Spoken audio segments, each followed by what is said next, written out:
வாங்க மாப்ள, நம்ம வீட்டுக்கு போயிட்டு காலையில வந்துடலாம். டாக்டர் அண்ணனை பாத்துக்குறாரு. அனி ப்ளீஸ் சொல்றத கேளுங்க நீ. சும்மா இரு சூர்யா, உனக்கு எதுவுமே தெரியாது. நீ போ. சூர்யா வாங்க சூர்யா. அம்மா வேணாமா, நான் இங்கே இருக்கமா. சொல்றது கேளுப்பா. சொல்றது கேளு சூர்யா. கல்யாணம் ஆனனாலதும் இங்க இருக்க கூடாது சூர்யா. நாங்களே இருக்கோம்ல, நீ போ. வாங்க வாங்க.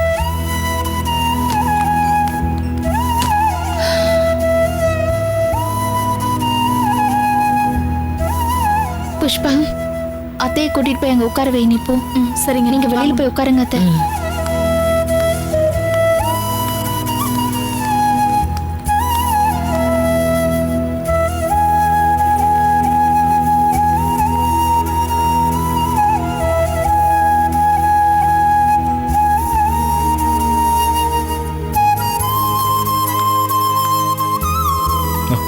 ரஞ்சினி, டாக்டர் என்ன சொன்னாங்க?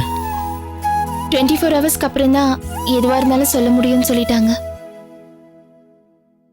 எப்படியும் நாளைக்கு மார்னிங் தான் ஏதாவது சொல்லுவாங்கன்னு நினைக்கிறேன்.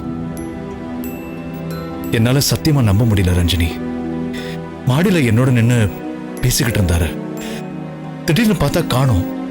ஏதோ சத்தம் கேட்டதுன்னு கீழே வந்தேன். எல்லாமே முடிஞ்சு போச்சு. எனக்கு ஏதோ முதல்ல இருந்தே சரியா படல ரஞ்சினி. நான் அன்னைக்கே உன்கிட்ட சொன்னேன்ல, ஏதோ ஆபத்து இருக்கு, நீ ஜாக்கிரதையா இருக்கணும்னு. நான் அதை அலட்சியப்படுத்தல ஸ்ரீதர். இன்ஃபேக்ட் கல்யாண மேடையில இன்ஸ்பெக்டர் வேற இருந்திருக்காரு. அதையும் மீறி இப்படி எல்லாம் நடந்திருக்குன்னா என்னால. அவங்க எதுக்கோ துணிஞ்சிருக்காங்கன்னு அர்த்தம். எப்படியோ அவர் நாளைக்கு கண்ணு முழிக்கட்டும். அவர் பேசினார்னா எல்லாம் தெரிஞ்சிடும். எஸ், நீங்க கிளம்புங்க. பிரியா வீட்ல தனியா இருப்பா. பரவாயில்ல, நீ இந்த மாதிரி சிச்சுவேஷன்ல இல்ல இருக்கும்போது ஸ்ரீதர், நீங்க கிளம்புங்க. ஏதாவது அர்ஜென்ட்டா நான் உங்களுக்கு ஃபோன் பண்றேன். அப்ப வந்தா போதும். Go please.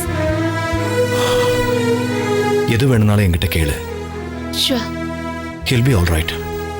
Don't worry.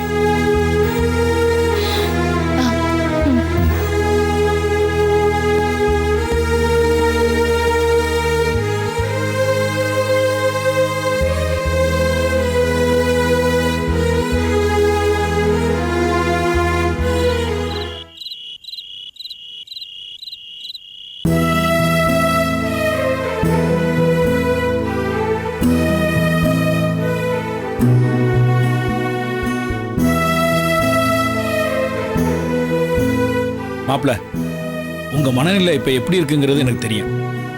முறைப்படி நடக்க வேண்டிய சம்பிரதாயத்தை எல்லாம் இன்னொரு நாள் நல்லா பார்த்து வச்சுக்கலாம். இப்ப போய் ரெஸ்ட் எடுங்க. காலையில பார்க்கலாம் மாப்ள.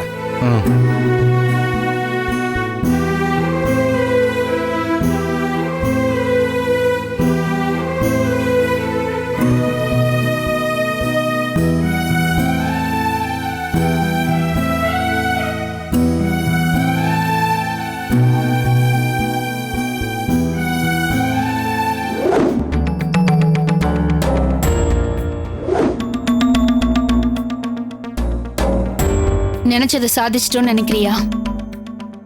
அன்னைக்கு உன்கிட்ட படிச்சு சொன்னனே, புரியல உனக்கு?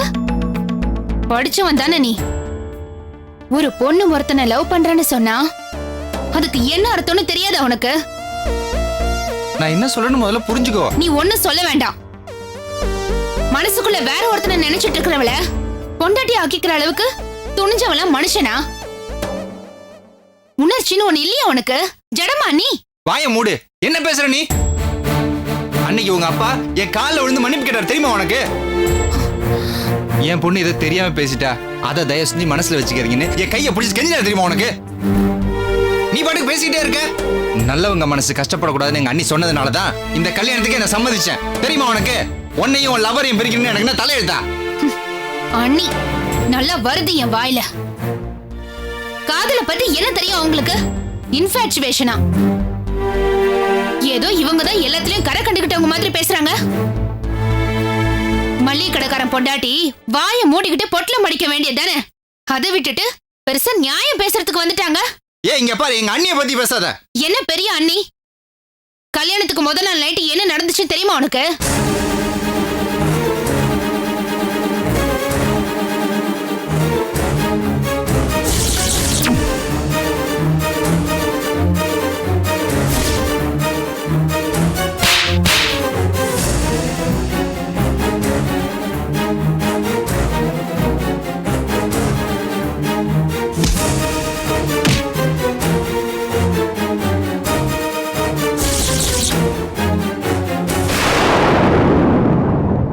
எங்க அப்பா கிட்ட பேசி புரிய வைக்க முடியாதுன்னு முடிவு பண்ணி பிரதாப் கூட நான் ஓடி போக ரெடியா இருந்தேன்.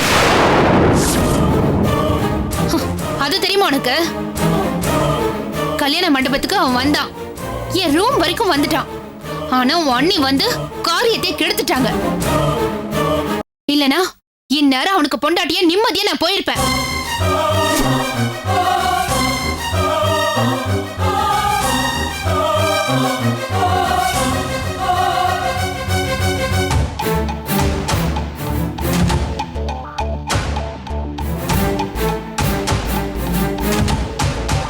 ரெண்டு பேரும் மனசு விட்டு காதலிக்கிறது தப்பா?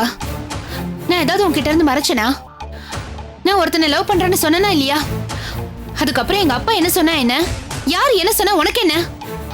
கல்யாணம் வேண்டான்னு சொல்லி போக வேண்டியதானே? வாழ போறது நானே எங்க அப்பாவா? நாங்க ஒண்ணா வேலை பாக்குறோம், ஒண்ணா ஊர் சுத்தி இருக்கோம், சினிமா பார்க் பீச்னு சென்னையில ஒரு இடம் விடாம அலைஞ்சிருக்கோம். மனசுக்குள்ள அவனுக்கு பொண்டாட்டியாவே வாழ்ந்துட்டு இருக்கிறவனா. அன்னைக்கு பிரதாப்பே இதெல்லாம் உங்க அண்ணிக்கிட்ட சொன்னான். அப்பவே நீ இதை உங்க அப்பா கிட்ட சொல்லி இருந்திருக்கணும். நிச்சயம் முடிஞ்சதுக்கு அப்புறம் கல்யாணம் வேணான்னு சொன்னா எந்த பெரியவங்க ஒத்துப்பாங்க? பெரியவங்களை விடு, நீ என்ன கிழவனா? யூத் தானே, உனக்கு புரியாது? அன்னைக்கு பிரதாப் உங்க அண்ணிக்கிட்ட படிச்சு படிச்சு சொன்னான், மேடம் நாங்க ரெண்டு பேரும் உயிருக்கு உயிரா காதலிக்கிறோம், கல்யாணம் பண்ணிக்க போறோம், தயவு செஞ்சு எங்களை பிரிக்க பார்க்காதீங்க. வீட்டுல சம்மதிக்காததுனாலதான் ஓடி போய் கல்யாணம் பண்ணிக்கிற முடிவுக்கு வந்திருக்கோம். எங்க சம்மதம் இல்லாம நீங்க கல்யாணத்துக்கு ஏற்பாடு பண்ணதே தப்புன்னு குழந்தைக்கு சொல்ற மாதிரி எடுத்து சொன்னான். அதுக்கு அண்ணி என்ன சொன்னாங்க? சொன்னாங்க சொரக்காய்க்கு உப்பு இல்லைன்னு. நிச்சயதார்த்தம் ஆயிட்டா பாதி கல்யாணமே முடிஞ்ச மாதிரியாம். பெருசா கண்டுட்டாங்க இவங்கதான். மனசுக்குள்ள அவனோட குடும்பம் நடத்தி குழந்தைய பெத்தவனா.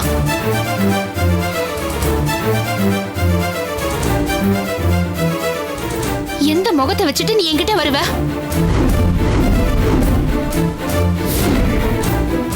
ஐஸ்வர்யா, ஏய், என் பேரை நீ சொல்லாத. கேட்டாலே காதுக்குள்ள கம்பளி பூச்சி ஊர்ற மாதிரி இருக்கு எனக்கு. ஒன்னு சொல்லவா? என்னை என் பிரதாப் கிட்ட இருந்து பிரிச்ச பாவத்துக்கு ஆண்டவன் உன் அண்ணிக்கு எவ்வளவு சீக்கிரமா கூலி கொடுத்துட்டான் பாத்தியா?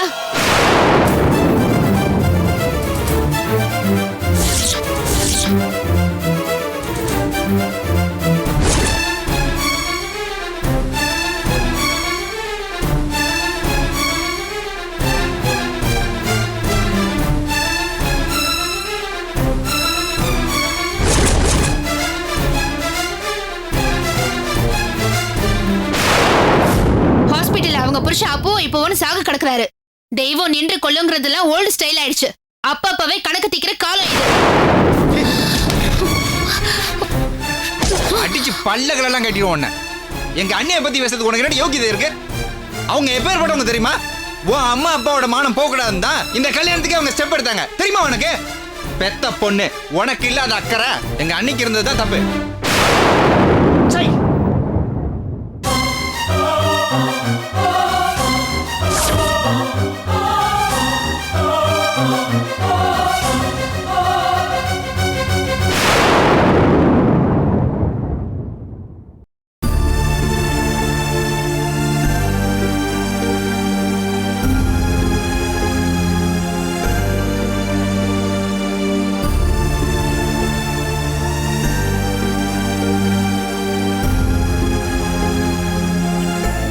மாப்பிள என்னாச்சு மாப்பிள? ஒன்றும் இல்லை, அண்ணி வர சொன்னதுனால தான் வந்தேன். அண்ணன் வேற ஹாஸ்பிட்டலில் இருக்காங்க, இங்கே மனசு சரியில்லை. நான் போயிட்டு வந்துடுறேன்.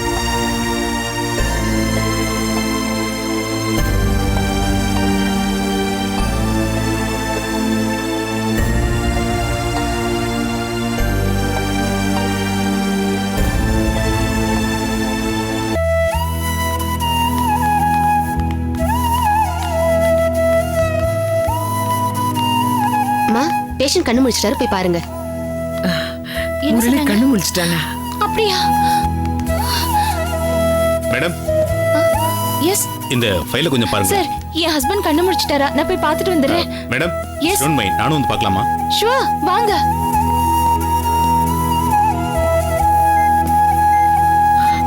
முரளி,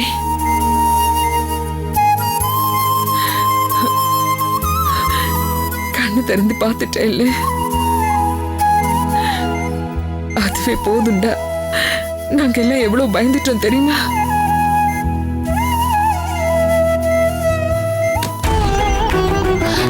முரளி, முரளி, இங்க பாரு. ரஞ்சினி, முரளி கண்ணு திறந்து பார்க்கறேன் பாரு.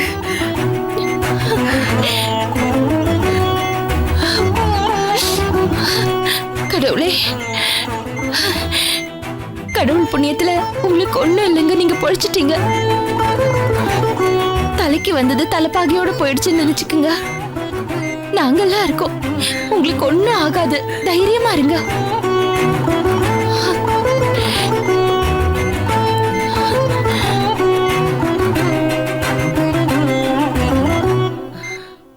கல்யாணத்துல உங்களை யாரோ சுட்டதுனால இப்ப இது போலீஸ் கேஸ் ஆயிடுச்சு.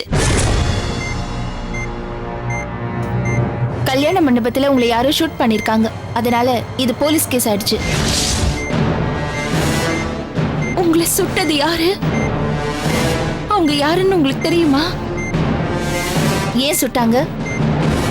அவங்கள உங்களுக்கு முன்னாடியே தெரியுமா? அவங்க எப்படி மண்டபத்துக்கு வந்தாங்க? அவங்க எப்படி மண்டபத்துக்கு வந்தாங்க? யார் அனுப்பி வச்சது? தயவு செஞ்சு பதில் சொல்லுங்க. அவங்க சுட போறாங்கன்னு தெரிஞ்சுக்கிட்டு தானே குறுக்க வந்து தடுத்தீங்க. அப்போ அவங்கள உங்களுக்கு முன்னாடியே தெரியும். அவங்க யாரு, எங்க இருந்து சுடுறாங்கன்னு உங்களுக்கு நல்லா தெரியும். ஏன் இத முன்னாடியே என்கிட்ட சொல்லல? இத ஏன் உங்க மிஸ்ஸஸ் கிட்ட முன்னாடியே சொல்லல? சொல்லுங்க, இத ஏன் ரஞ்சினி கிட்ட சொல்லல? எங்க நீங்க பேசினாதான் அவங்க யாருன்னு எங்களால கண்டுபிடிக்க முடியும். இப்ப நீங்க பேசினாதான் மிஸ்டர் முரளி அது யாருன்னு நம்மளால கண்டுபிடிக்க முடியும். இது பாருங்க, இன்ஸ்பெக்டர் கூட வந்திருக்காரு. அவங்கள உங்களுக்கு தெரியுமா? சொல்லுங்க மிஸ்டர் முரளி, அவங்க யாருன்னு உங்களுக்கு தெரியுமா? சொல்லுங்க மிஸ்டர் முரளி, அவங்க யாரு? இது பாருங்க, நீங்க பயப்பட வேண்டிய அவசியம் இல்ல, நான் இருக்கேன். யாருன்னு மட்டும் சொல்லுங்க, மிச்சத்தை போலீஸ் பாத்துக்கோ. உங்களை யார் இப்படி பண்ணாங்களோ நான் சும்மா விட மாட்டேன். யார் இது? சட்டப்படி நான் உங்க மேல ஆக்ஷன் எடுப்பேன். சொல்லுங்க.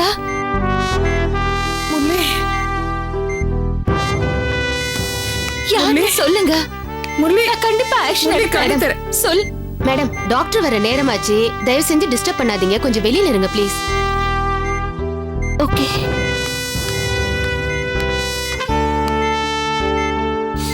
வாங்க இன்ஸ்பெக்டர்.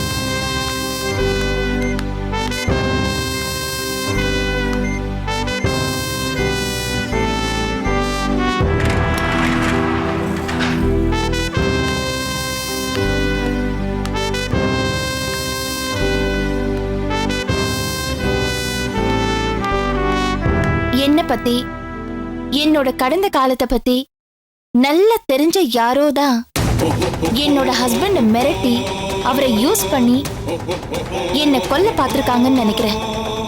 எனக்கும் அப்படிதான் தோணுச்சு மேடம். பட் இது அவரு உங்ககிட்ட சொல்லிருக்கலாம் மேடம். ஏன் சொல்லலன்னு தான் தெரியல.